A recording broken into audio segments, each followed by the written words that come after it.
اعوذ باللہ من الشیطان الرجیم بسم اللہ الرحمن الرحیم الحمد للہ رب العالمین والصلاة والسلام علی رسولہ النبی الکریم۔ چمن نشا دواخانہ یوٹیوب چینل کے ناظرین کو خوش آمدید کہتے ہیں۔ میں آپ کا میزبان حکیم خورشید آپ کی خدمت میں حاضر ہوں۔ آج کا جو ہمارا موضوع ہے وہ یہ ہے کہ صلاۃ التسبیح کی نماز کی فضیلت۔ صلاۃ التسبیح کی نماز کیا ہے اور اس کے پڑھنے کا طریقہ کیا ہے اور اس کی کیا فضیلت ہے، یہی ہم آج آپ کی خدمت میں پیش کر رہے ہیں۔ حضرت ابن عباس رضی اللہ تعالی عنہ سے روایت ہے کہ حضرت نبی کریم صلی اللہ علیہ وسلم نے اپنے چچا عباس سے فرمایا کہ اے چچا، کیا تم کو ایسی نماز نہ بتاؤں جس کے پڑھنے سے تمہارے اگلے اور پچھلے، پرانے اور نئے، دانشتہ اور نادانشتہ، پوشیدہ اور ظاہر، چھوٹے یا بڑے گناہ معاف کر دیے جائیں، اللہ تعالیٰ تم کو بخش دے۔ 4 رکعت نفل نماز صلاۃ التسبیح کے نام سے پڑھیں۔ تو اس نماز کے متعلق اللہ کے رسول صلی اللہ علیہ وسلم نے فرمایا ہے کہ یہ نماز جو ہے بخشش کا ذریعہ ہے۔ یہ نماز تمہارے اگلے پچھلے گناہوں کو معاف کرواتی ہے۔ تمہارے دانشتہ نادانشتہ، یعنی کہ جن گناہ کو تم جانتے ہو اور جن گناہ کو تم نہیں بھی جانتے ہو، چاہے وہ ظاہر ہوں یعنی کہ وہ دکھاوے کے ہوں یا وہ چھپے ہوئے ہوں، تمام گناہ بخش دیے جائیں گے اگر آپ یہ نماز صلاۃ التسبیح کی پڑھتے ہیں۔ اچھا، اس نماز کے پڑھنے کا جو طریقہ ہے یہ بہت سارے لوگوں کو معلوم نہیں ہے کہ اس نماز کے پڑھنے کا طریقہ کیا ہے، تو یہی جو ہے ہم آپ کو بتائیں گے کہ اس کا صحیح طریقہ کیا ہے اور نیت کیسے کی جائے۔ تو دیکھیے، نیت کے حوالے سے میں بتا دوں آپ کو، عورتیں اس طریقے سے نیت کرتی ہیں کہ نیت کرتی ہوں میں، اور مرد کہتے ہیں نیت کرتا ہوں میں۔ تو دیکھیے، اس طریقے سے نیت نہیں کرنی ہے کسی بھی نماز کی، چاہے وہ فرض نماز ہو یا کوئی نفلی نماز ہو۔ نیت جو آپ نے کرنی ہے وہ کیسے کرنی ہے؟ اب صلاۃ التسبیح نماز کی ہم آپ کو نیت بتا رہے ہیں۔ نیت کی میں نے 4 رکعت نماز صلاۃ التسبیح کی، واسطے اللہ تعالیٰ کے، منہ میرا طرف کعبہ شریف کے۔ آپ نے اس طریقے سے نیت کرنی ہے، کوئی بھی نماز ہو۔ ایک بار اور سن لیں آپ، نیت کی میں نے 4 رکعت نماز صلاۃ التسبیح کی، واسطے اللہ تعالیٰ کے، منہ میرا طرف کعبہ شریف کے، اللہ اکبر کہہ کر آپ نے ہاتھ باندھ لینے ہیں۔ عورت ہیں تو اپنے جس طریقے سے باندھتی ہیں سینے پر، اور مرد ہیں تو ناف کے نیچے۔ اس کے بعد میں آپ نے سبحانہ پڑھنی ہے، یعنی کہ ثنا پڑھنی ہے۔ ثنا پڑھنے کے بعد میں آپ نے 15 مرتبہ یہ تسبیح پڑھنی ہے، سبحان اللہ والحمد للہ ولا الہ الا اللہ واللہ اکبر۔ یہ آپ نے ثنا پڑھنے کے بعد میں 15 مرتبہ پڑھنی ہے۔ پھر آپ نے الحمد شریف پڑھنی ہے اور کوئی سورہ آپ نے پڑھنی ہے۔ اس کے بعد میں آپ نے 10 مرتبہ پھر یہی تسبیح پڑھنی ہے، سبحان اللہ والحمد للہ ولا الہ الا اللہ واللہ اکبر۔ پھر آپ نے جو ہے رکوع کرنا ہے۔ رکوع میں جانے کے بعد میں آپ نے رکوع کی تسبیح پڑھنی ہے، سبحان ربی العظیم، سبحان ربی العظیم پڑھنے کے بعد میں آپ نے 10 مرتبہ پھر یہ تسبیح پڑھنی ہے، سبحان اللہ والحمد للہ ولا الہ الا اللہ واللہ اکبر۔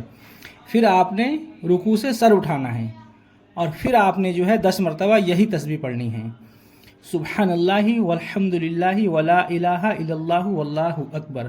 پھر آپ نے جو ہے سجدے میں چلے جانا ہے، اور سجدے کی تسبیح پڑھنے کے بعد، یعنی سبحان ربی العالی، سبحان ربی العالی، سبحان ربی العالی پڑھنے کے بعد میں 10 مرتبہ پھر آپ نے یہی تسبیح پڑھنی ہے، سبحان اللہ والحمد للہ ولا الہ الا اللہ واللہ اکبر۔ پھر آپ نے سجدے سے سر اٹھانا ہے اور 10 مرتبہ یہی تسبیح پڑھنی ہے۔ پھر آپ نے دوسرا سجدہ کرنا ہے اور پھر یہی سجدے کی تسبیح پڑھنے کے بعد میں سبحان ربی العالی، اس کے بعد میں پھر یہی تسبیح پڑھیں گے 10 مرتبہ، سبحان اللہ والحمد للہ ولا الہ الا اللہ واللہ اکبر۔ یہ آپ کی 1 رکعت نماز ہو گئی۔ اسی طریقے سے آپ نے جو ہے 4 رکعت پوری کر لینی ہے۔ جب آپ 1 رکعت پوری کر کے کھڑے ہوں گے تو آپ نے الحمد شریف پڑھنی ہے اور کوئی سورہ پڑھنی ہے، اس کے بعد میں پھر 10 مرتبہ یہ تسبیح پڑھنی ہے۔ پھر اسی طریقے سے رکوع کرنا ہے، رکوع کی تسبیح پڑھنی ہے، پھر اس کے بعد میں یہ والی تسبیح 10 مرتبہ پڑھنی ہے۔ پھر رکوع سے سر اٹھانا ہے آپ نے، پھر 10 مرتبہ پڑھنی ہے۔ پھر آپ نے سجدے میں جانا ہے، سجدے کی تسبیح پڑھنے کے بعد میں پھر آپ نے یہی 10 مرتبہ تسبیح پڑھنی ہے، پھر سجدے سے سر اٹھانا ہے، پھر 10 مرتبہ آپ نے یہی تسبیح پڑھنی ہے، پھر دوسرا سجدہ کرنا ہے، پھر سجدے کی تسبیح پڑھنے کے بعد میں پھر یہی 10 بار تسبیح پڑھنی ہے۔ اسی طریقے سے آپ نے 4 رکعت نماز پوری کرنی ہے۔ آپ کو یاد رہے کہ یہ جو تسبیح ہے یہ ایک رکعت میں 75 مرتبہ پڑھی جاتی ہے۔ تو اس طریقے سے آپ نے جو ہے یہ 4 رکعت نماز پوری کر لینی ہے صلاۃ التسبیح کی۔ جب نماز آپ کی مکمل ہو جائے پھر نماز کے بعد میں آپ نے جو ہے 50 مرتبہ درود شریف پڑھنی ہے۔ بعض بزرگوں نے اس کا ایک طریقہ اور بھی بتایا ہے نماز پڑھنے کا، یعنی کہ جو صورتیں پڑھی جاتی ہیں اس کے اندر، بعض بزرگوں نے کہا ہے کہ وہ پہلی رکعت میں الحمد کے بعد میں 60 مرتبہ سورہ اخلاص پڑھتے تھے، پھر دوسری رکعت میں 5 مرتبہ سورہ اخلاص پڑھتے تھے، کیونکہ 3 بار سورہ اخلاص پڑھنے سے ایک قرآن مجید پڑھنے کا ثواب ملتا ہے۔ تو اگر آپ صلاۃ التسبیح کی نماز پڑھنا چاہتے ہیں تو آپ یہ نماز پڑھیں، اور اس میں جس طریقے سے بزرگوں نے بتایا ہے اس ترتیب سے پڑھیں گے تو اور بھی زیادہ فضائل اور برکات حاصل ہوں گے۔ وہ کیا ہے کہ پہلی رکعت میں 7 مرتبہ الحمد شریف کے بعد میں سورہ اخلاص پڑھنا ہے، اور دوسری رکعت میں 5 مرتبہ سورہ اخلاص پڑھنا ہے۔ اس طریقے سے بھی آپ جو ہے یہ نماز مکمل کر سکتے ہیں، اور باقی آپ چاہیں تو جس طریقے سے اور نمازیں پڑھی جاتی ہیں، ایک مرتبہ الحمد شریف اس کے بعد کوئی ایک سورہ ملائی جاتی ہے، تو آپ ایسے بھی پڑھ سکتے ہیں۔ دونوں طریقے سے پڑھ سکتے ہیں، کوئی اس میں حرج نہیں ہے۔ یہ نماز روزانہ آپ پڑھ سکتے ہیں کسی بھی وقت میں، دن ہو یا رات ہو۔